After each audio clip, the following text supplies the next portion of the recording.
Come on, Derios, you could do this. Ugh, no more. My wrist is killing me. But we made so much progress, we can't quit now. Hey, Grim Reaper guy, how many more contracts are there left to sign?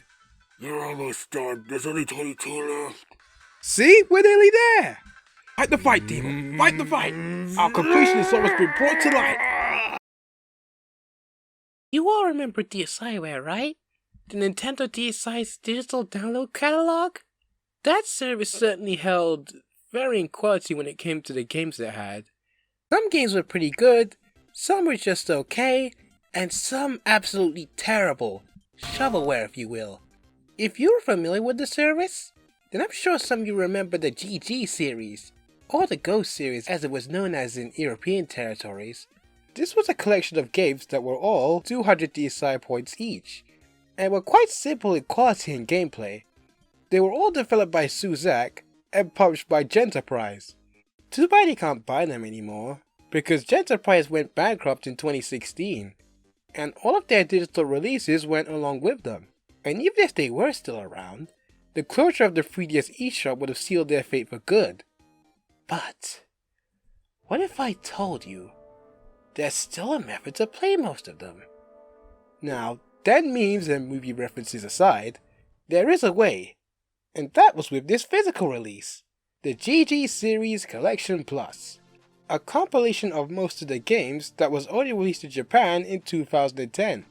Eesh, this game's more than 10 years old. There were also some original titles you could only find on here, well, for a limited time anyway. They did end up releasing these as standalone DSiWare titles as a last-ditch effort to save themselves from bankruptcy, but look how that move turned out. The only games it doesn't have are some sequels that were released after this game was, so those are lost to time sadly. Still, there are a whopping 30 titles here, so how about we look into this collection and review every game it has? When you boot the game up, you'll be greeted by the GG series' mascot, GG Navi. She's someone who dresses up for every game you play, and also tells you what things on the menu you're on do, which would help if my Japanese were better. But thankfully most of the menus are in English, so you shouldn't have too much trouble navigating them. There are 4 game categories: puzzle, shooting, action, and sports. Let's start with the puzzle games and work our way down to the other categories. Also, I'm going to give each game 4 different rankings: great, good, okay, and bad, to give us a general idea of the package as a whole. I feel like I'm on an episode of BGRA. Anyway, let's begin. First up is Conveyor Conpo, aka Conveyor Toy Packing. This is a game where you have to clear different colored toy penguins. The only way to make them disappear is by using these boxes, and you can also make combos if you make chain reaction clears. It gets more challenging as you go on, with more colors to take into account, and the game gradually getting faster. If just one thing falls off the edge, it's game over. I like it. It's not as fun as something like Tetris, but it's a decent time sink. Good! Next is Energy Chain. In this one, you place colored tiles and clear them by linking them up with these 4 electric tiles, or with electric tiles on certain pieces. You're on a timer and you get more time by making chains. Run out of time and it's game over. This game is okay. It has an interesting gameplay idea, but it's not exactly the most fun to play. Then we have Vertex. This is another game with an interesting concept. You shoot shapes that are missing a certain amount of points to complete them. Shooting them with the wrong amounts can have you penalized though. Have too many cross the borderline and it's game over. It's fast paced and quite enjoyable. The music is pretty nice too. Good! Following that is Black X Block. Or is it Black Cross Block? I don't know. This one is a platformer. The goal of each stage is to get to a door before the time runs out. To do that, you need to reposition all the blocks to get to it. Pressing A allows you to remove and place blocks, and pressing Y allows you to rotate them. You'll lose a life if you run out of time, get crushed, or stand on a red block. Also, if you find yourself in a dead game in which you can't save yourself from, you can press X to give up and restart the stage. It's okay, but I don't go back to this one often. To be honest, I don't usually play games like this, mainly because I suck at them. though I can see someone who does getting some enjoyment out of this title. Moving on, we have Vector. In this stacker game, you clear colored blocks with arrows on them by linking them up. The visuals are colourful, and the music is pretty catchy. And sadly, those are the only positive things I have to say about this one, cause it's so boring. The problem here is that even when the game speeds up, it's incredibly easy. You could try and make big chains, I guess, but that won't always work because when you match something, the blocks around it will change direction, effectively ruining your big combo plan. So why bother when you can stick to the more simple and effective match 4 strategy? Again, I'll give the devs props for making a game with a unique idea, it's just that said idea doesn't exactly make for a challenging puzzle game. Okay. And now for the final title in the puzzle category, Yusha Puzzle, or Hero Puzzle as it was called in the English release. This game has a very interesting concept. It's an RPG where actions are performed through a puzzle game. You match weapons to attack your enemies, the more you match the more damage you do, and when you take hit from an enemy, damage circles will be placed on the playing field. The only way to get rid of them is to match shields or helmets next to them, or by using a potion you acquired by pressing X, which removes all the damage circles. You also have to be careful of status conditions inflicted by the enemy. Paralysis prevents you from rotating, blindness obscures part of the playing field, and poison reverses your controls. You'll gain experience with every enemy you defeat. When you reach a level that's a multiple of 10, you'll face off against a boss. There's 4 bosses in total, so the game ends after you reach level 41. This game can be a little repetitious and slow at times, but I actually had quite a lot of fun with this title. In fact, it's probably my favourite out of the puzzle lineup in this compilation. It's most definitely deserving of a great rank. Anyway, with all the puzzle titles acknowledged, let's move on to the next category, shooting. If only Angie were here, he'd be all over these. First we have Zone, or is it Z1? Z1? I don't know, I'll just call it Zone. It's a horizontal scrolling shmup where you shoot stationary enemies. There's also high speed stages, and 2 types of boss encounters to help keep the gameplay fresh.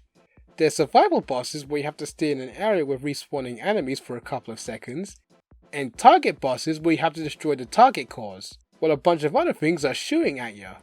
The controls are weird to get the hang of. Moving a ship with the D-pad is fine, but shooting is another thing. You press A to shoot with these 2 options, but the options will fire in the opposite direction in what way you are moving. It doesn't take too long to get an understanding of them, but I do struggle with it a bit when there's a lot of chaos going on. Oh, and the options do damage on contact, so that's cool. This game is fine. I probably would have liked it more if its controls weren't so awkward, so I'll put it in okay. This is also one of the few that managed to get a sequel. Too bad you can't buy it anymore cause Genterprise flatlined. Next on our list is Wonderland, a vertical scrolling cute 'em up inspired by Alice in Wonderland. Actually, this game might be more of a bullet hell, because you'll be seeing a lot of enemy fire here, and Alice's hitbox is in the very middle pixel of her, not the full sprite. Alice has 2 forms of fire. Pressing Y performs a freeway shot, and pressing B performs stronger beam-like shots. You move slower when firing that one though. Taking out enemies and racking up damage slowly fills up this meter on the right. When it's full, you can activate a special move, which freezes time for a little bit, and turns all the enemy shots into points. This one's pretty fun. I just wish it had more original content, because technically it only has 3 stages and bosses. It just keeps looping and getting harder. Then again, it was originally a 200-point DSiWare game, so I guess they had to make budget cuts somehow. Anyway, it's going in good. Now we have Dark Spirits. This is a shmup with a goth aesthetic. You have 4 options, and you can shoot them in 3 different formations by pressing A, X, or Y. You can change the option's weapon by making it touch a power-up, and if you make it touch a power-up of the same weapon, it'll level up. You can level up your options up to 5 times, but be careful, if you take damage, one of them will level down. But no pressure, just like in the previous game, your character's hitbox is in the very center pixel of them. Even though this game likes to reuse its own assets, just like Wonderland, it's still a fun time. Maybe that Scottish demon would like it too. Good! Moving on, here's D-Tank. The D stands for direction, I believe. This is an overhead shooter where you play as a tank that can change the direction of its cannon with L or R. You can also plant bombs with B and detonate them with Y. Also, be sure to use the power-ups lying around to make sure the enemies wish they never came. Also, this game doesn't have lives. If you get taken out, you'll respawn right away, but you will have points taken away from your final score. The goal of most stages is to protect your sonar from enemy tanks, but there will be the occasional stage where you have to destroy an enemy railgun within the time limit. Do all that, I'll be mission complete. Okay, look, I know the English language can be confusing to foreigners, but come on guys! On the topic of bad English, this game is riddled with it. One part that will probably confuse most of you is the pause screen. The options are restart, retry, and title. What it should say is resume, restart, and title. Yeesh. But then again, whenever Kamen Rider Cronus unpaused, the Bogo driver said restart. So maybe that's what the Japanese are just used to. Back to D-Tank. It has 3 difficulties with their own sets of stages. This is a fun one. Definitely one of the better shooting games in this collection. I'll put it in great. I had a lot of fun with it. Our next game is Score Attacker. This is a vertical scrolling shmup where getting a massive score is the name of the game. Literally. Shooting enemies will slowly build your NG meter. You also drop pickups which can help fill it further. When you have enough, you can do either 2 things. Release a powerful shot, or create a shield that can absorb enemy bullets. I only use the latter personally. Something you'll also notice is that your ship moves a lot slower when firing. I actually like this, as it gives me a reason not to hold down the fire button all the time. When finishing a stage, your score is tallied, and the next one's difficulty will be determined by how many points you earned. So try to score big. This game is a bit short, only having 5 stages, but overall I thought this one was well designed and really fun, so I'm giving it a great. Our semi-final game for this category is Shadow Army. This is another overhead shooter where you play as a robot trying to make their way through a military base of enemy robots. You have 4 weapons at your disposal, a machine gun, a shotgun, some grenades, and a rocket launcher. But be careful, you only have so many ammunition for each, so try to spray and pray. And man, the background music for this one is phenomenal! Give it a listen!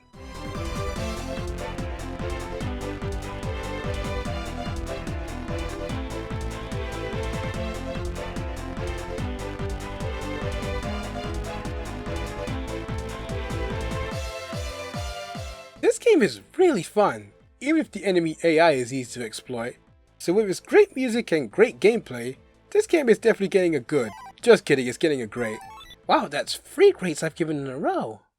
The final game for the shooting category is Harrison Bond, or the Spiky Blowfish as it was called in the English release. This shmup is rather unconventional. You play as a pufferfish that can ascend while inflating themselves with A, and can shoot needles with B. The goal is to get to the end of each stage, some ending with a boss fight, while collecting stars for points and some power-ups that will aid you. The controls are a bit cumbersome, but there's still fun to be had here. I really like the visuals and the underwater aesthetic. They kinda remind you of the Starfleet titles. It's getting a good. That's it for the shooting category. Now for the next one. Action! First up is Ninja Katakuri Den, a game that reminds me a lot of the Hackleman games from Game Center CXR no Chosenjo, aka Retro Game Challenge. You play as a shinobi that has to destroy all the gears in the stage by jumping from platform to platform. The gears usually take 2 slashes to destroy, but if you're dashing it only takes 1. Be careful of the enemy samurai that will try to attack and knock you down, costing you a life. Every 4th stage is a boss fight against another ninja, who jumps from wall to wall trying to pelt you with shurikens and even bombs later on in the game. The stage after that is a bonus round hosting a ton of coins for you to collect. This game is fantastic! And I might even go as far to say that it could be my favorite game in the whole collection. It's most definitely deserving of a great. This was another game that was given a sequel, and I'm glad it did. The one could always use more hopping ninja action, except from these 2. Next we have Cho Hero Ogre, aka Superhero Ogre, aka Fatal Blow. This is a beat 'em up which, okay, I'm gonna be upfront, I really don't like this game. The main problem is the controls. They're really stiff and awkward. The up button is jump for crying out loud. And You can't change your direction in midair. You have a double jump to kinda correct yourself, but it doesn't help much. Attacking isn't so bad. You can perform light attacks with X and heavy attacks with A, and some special moves by building up energy on this hero meter. But your moves feel like they don't flow together at all, and a lot of them leave you open to getting pelted by the enemies. There's a boss at the end of each stage who have special moves of their own, but trying to dodge those attacks with these controls is like trying to put a thread through a needle while you're blindfolded. This game is just bad. If they improved the controls and stiffness, I might have liked it a lot more, and maybe they did because this was yet another game that got a sequel. Hopefully they learned from their mistakes in that follow-up. As for the original, fatal blows! After that is Assault Buster, a game which I think belonged more in the shooting category. I mean, there's one more space in that section, so why not? Anywho, you control this girl with a large plasma cannon, who design-wise kinda reminds me of Asuka from Evangelion. Or is it Asuka? I don't know, I don't watch that show. You fire with Y, use power-ups with A, and boost with B. And make sure to use the boost often, because you're invisible while doing it, plus it's the only way to get off the ground. Though, you slowly fall to the ground while airborne, which can make hitting enemies from the side a bit of a burden, since you have to keep dashing to stay in the air, or to be in the right position. Your goal is to destroy as many enemies as you can while staying alive and not running out of time. You're rewarded with extra time when you finish a stage, and you'll get an all destroy bonus if you manage to take out every enemy before destroying all the boss's cores. For every third stage, you'll face a special boss which likes to zip around and will move to the center of the screen to perform a special attack, which are kind of a pain to dodge. Overall, it's a fun game. Not sure why it wasn't put in the shooting category, but regardless, it's pretty good. Then we have Drilling Attack. This is a platform where you play as a robot with drills for hands. The goal of each stage is to find a key card and the stage's exit, which is always hiding behind a block of dirt. By pressing A to drill, you can essentially fly and destroy dirt blocks and enemies, but you can only drill for so long, indicated by the bar underneath you. There are also secrets you can find while destroying certain blocks. Find them all before finishing the stage and you'll get some bonus points. And every 5th stage is a boss fight where you have to evade their shots while trying to drill their weak points. There's not much else I could say other than it's good. I feel like there was a Gurren Lagann joke I could have made here, but I couldn't think of one. Sorry! Following that is The Last Night. This is a dungeon crawling RPG of sorts. You go room to room slashing down enemies, and when a room is cleared, a chest containing an item will appear and you'll get some experience. Collect enough and you can level up one of 3 stats. Strength, which increases the power of your charge slash, Dexterity, which improves the movement of your attacking speed, and Vitality, which boosts your health. I'd say focus on increasing your dexterity at the start, because one thing you'll notice is that your character moves pretty slow in the beginning. And the game warrants a slow, methodical approach to combat, especially the bosses at the end of each dungeon, so trying to gun at everything isn't the best idea. It's quite good, all things considered. Halfway there now. The next game is Variable Arms, or Altered Weapon as it was called in the English release. This is an action platform where you play as a character that can change between a robot and vehicle. It's like Transformers, only on a much smaller scale. In robot mode, you can fire in multiple directions and double jump, but your movement speed is a bit sluggish. In vehicle mode, you move much faster, but you can only fire to the left and right and jump once. There's 4 stages in total, and the goal of each is to get through all the areas and destroy the core that lies at the end of it. The game's level design can be a bit cheap at times, especially in the final stage, but overall, I had a good time here. For our next game, we have Whippa no Daiboken, aka Great Whip Adventure. Yet another platformer, but on a much simpler scale.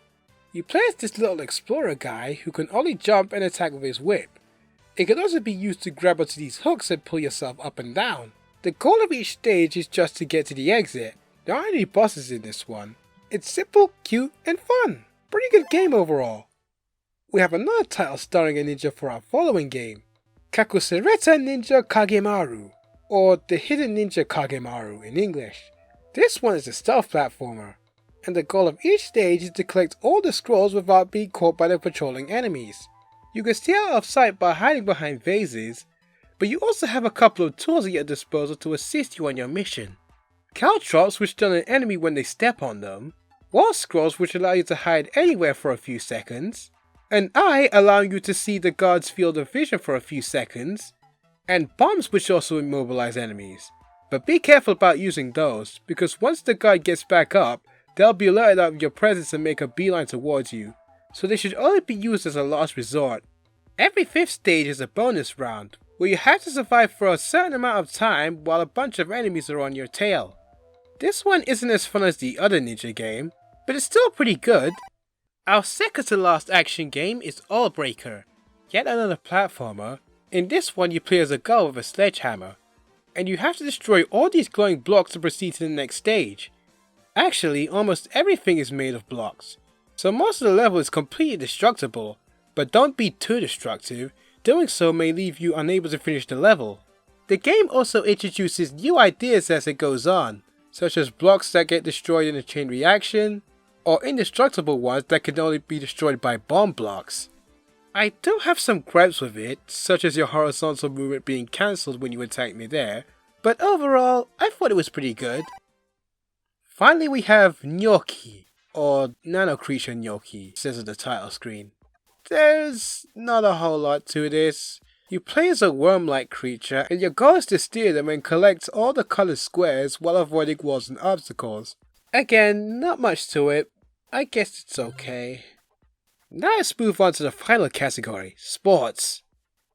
First up is Drift Circuit. There's really not much to talk about with this one either. It's a bare bones racing game against computer controlled opponents, where you have to get a certain place or better to continue. You hold B to accelerate, and double tap left or right to drift. There's barely anything going for this game. It's functional, I guess, but the game is so dull and uninteresting, even more so than Vector. At least that game had flashy visuals, catchy music, and a unique gameplay idea that didn't really work, but it was something.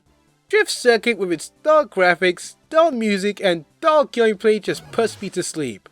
Also, I wish I knew why, but this was the last game to receive a sequel, which features a turbo function, and eye candy? I guess they realized the original was hot doo-doo butter and actually decided to make it interesting this time round. Still, I probably would have preferred to see a sequel to another game, like Assault Buster or something. After that crud, we have Tetsubo. That's Japanese for horizontal bar. It was called Let's Swing in the English release. It's a platform where you play as this wireframe dude and have to swing from bar to bar to get to the goal, all while collecting these gems for points and doing it as quickly as possible, because you're on a time limit. There is, yet again, not much else to talk about. What you see is what you get, and it's okay. Up next is Throwout. This is a game of handball with robots. You could choose to play either a single match or a tourney of 4 matches against the other teams. You jump with B, tackle with A, and shoot with Y if you have the ball. The longer you hold it, the stronger the shot will be. You can also switch between your teammates with L and R, and switch to the goalie with Y if the opponent has the ball. Again, this is just handball against a computer, but it was enjoyable enough that I had a good time here. I wish it had a multiplayer function, but it doesn't, so Next on our list is Exciting River. This is a rally-style game where you play as a person speeding down a river in a kayak. I can't believe those words just left my mouth. By rally game, I mean the type that will tell you what's coming up next on the course, like a turn or if the river is going to get more narrow. You're on a time limit and will have to cross checkpoints in order to add seconds to the clock. You press left on the D-pad to paddle left, and A to paddle right, double press to do a hard turn, and mash them simultaneously to go straight. The controls may take some time to get the hang of, but once they click, you'll be zipping through the rapids in no time. Also, be sure to collect these tomatoes to build your boost meter. When you have some, you can press B to blast off at a high speed. This game is fast paced and incredibly fun, and its arcadey nature keeps you wanting to come back for more. So yeah, I had a great time with Exciting River. Then we have Run and Strike. This is yet another very simple game. You're controlling a girl with a tennis racket, and you have to hit the targets on the wall with the tennis ball. The closer you are to the walls when hitting the target, the more points you'll earn. However, miss a target, and one of the 3 walls will take damage, If it takes too much, the wall will eventually break and create a hole. You'll lose a life if the ball goes through it, and you'll also lose a life if you let the ball go past you without hitting it. There's also a few power-ups that can aid you, but be careful about the banana, it'll stun you for a few seconds. There's no stage-to-stage progression here like the other games, it's purely a score attack game. Though the game's scenery does change after you've hit enough targets. It's okay, though it does get repetitive after a few minutes. Our semi-final game is Air Hockey Pinball. It's exactly what it says it is. Pinball always played with an ice hockey paddle and puck. You move the paddle with the D-pad and make it go fast if you hold B. I wish this game in particular had touch controls, but this collection in its entirety doesn't have touchscreen support.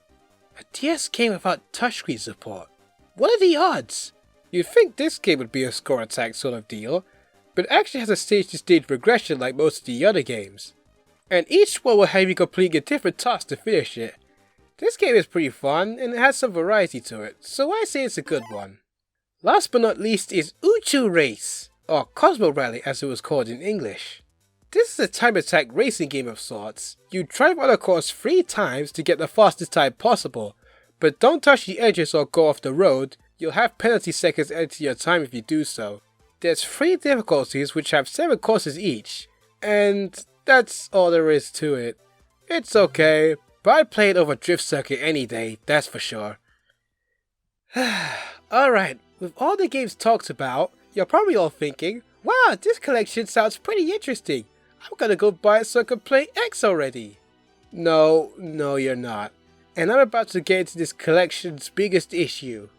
You see, if you bought this game new, like I did, you'll come to realize you only have 4 games available at the start. Conveyor Toy Packing, Zone, Ninja Karakuri and Drift Circuit. The other games have to be unlocked. And how do you unlock them? By earning money called Game Points, or GP for short. You might be like, earn money? That can't be too hard, right? Unfortunately, it is.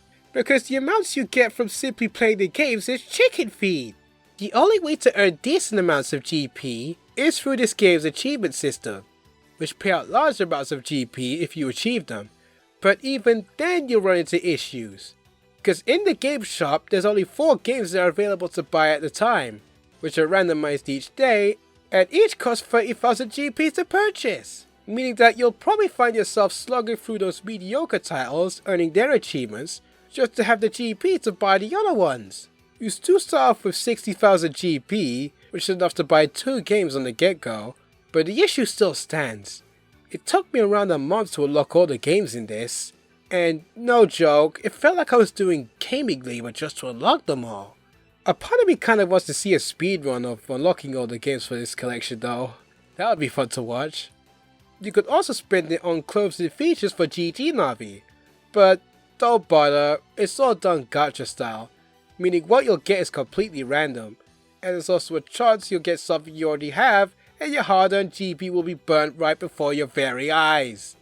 Though this feature isn't purely for cosmetic reasons alone, if you get her enough new stuff, she'll be appeased and will show you how to get all the achievements for a certain game, which would be useful if my Japanese were better. I'm assuming most of you can't read the language, so I'd say don't bother at all. But hey, I did unlock enough features to make her look kinda like that cool purple-haired demon friend Angie has. I might as well get as much enjoyment out of this game as I can. In terms of the collection itself, the presentation of it all is very nice, and I didn't have too much trouble navigating the menus since they're all in English, so that's something to consider if you're thinking about importing it. I just wish the menus had touchscreen support.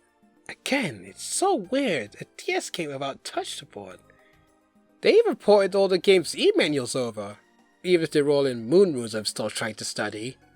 As for this collection's soundtrack, well, the music for the main menus are great, but the OST for the games are very hit and miss, just like the games themselves. There's catchy ones such as the tracks for Shadow Harpy and Vector, but then you also have very forgettable ones for Drift Circuit and The Last Night. I should also mention that tracks are reused between some of the games. Not that it's a bad thing, they probably did that to keep costs down, but I wish each game had their own tracks. Helps give them their own identity, you know? Overall, The GG Series Collection Plus is sort of a mixed bag of a compilation. There are some titles that are pretty good, some that are okay, and some that are just flat out bad. And even then, most of the games have to be painstakingly unlocked. But even with all the okay and bad games, I still like it at the end of the day. And with me ranking all the games, I'm kinda surprised there are more here that I liked than disliked. Still, it's nice to know there's a way to play these delisted games, even if the companies that produced them went under. So do I recommend importing this title? Well, if you can find it for a cheap price like I did, then by all means. But for the prices I've seen it going for on eBay as of late? No. Go buy Game Center CX Arnold no Chosencho 2 or something instead. One more thing. While doing research, I managed to find Gigi Navi's Twitter account. It's not active anymore because, again, bankruptcy. I wonder what she's doing now. How about we send her a tweet? That ought to do it. Okay. Now that all those contracts are finally signed and sorted out, we can get back to business. Thanks again for the assistance, Angelos. No problem. Ah, Angie! At last, we finally meet in person! So rare! So you did take my offer after all! Who the hell is this? Oh, right, you two haven't met. Derios, this is Couria. He's a good friend of mine and the person I mentioned to look after the place while we were gone. I'm also Angie's biggest fan! Or at least he claims to be. Ah, wait, you're a dude? Yeah, I get that a lot. Crossplayer and all. You aren't weirded out by that at all, are you? Nah, I'm not one to judge. So, how exactly did you two angels meet? I'm a Cupid, actually. And we met through the internet before Angie started making videos, funnily enough. He was initially someone who helped me a lot on an AC trading board. And since he was so nice, and I kept running into him, I decided to ask if we wanted to be friends, and he was completely cool with it. Ever since, we became close buds and have had online conversations about all sorts of stuff. Indeed. Surrealist also helps me a bit behind the scenes with Japanese translations and trivia. The ones that come to mind are my Trip World, Chorin Shaw 68K, and Super Mario Land reviews. I'm actually no good with that stuff myself, but Surreal's a real expert. You say that, but I've still got a lot to learn. Hey, Angie? What is it? I looked around your house. I noticed that this place has an unoccupied bedroom. Go on. I was just wondering, maybe, if it's in your heart, could I live with you? Pretty please? I'll be your best friend. You already are my best friend. And sure, you can stay with us. Wow, for real? Huh, well, all that needing was pointless. Thank you so much. Angelos, are you sure this is a good idea? Don't I get to say this? Plus, this Cupid's incredibly cheery attitude is kinda creeping me out a bit. Oh, don't worry, Surrey's a nice guy. I'm sure you two will get along in time. I suppose living with another alien being wouldn't hurt. Thanks for having me. You're kinda fetching, by the by. What? Just telling the truth. Don't worry, he does that to me as well. Well then guys, let's get down to gaming business. Yeah!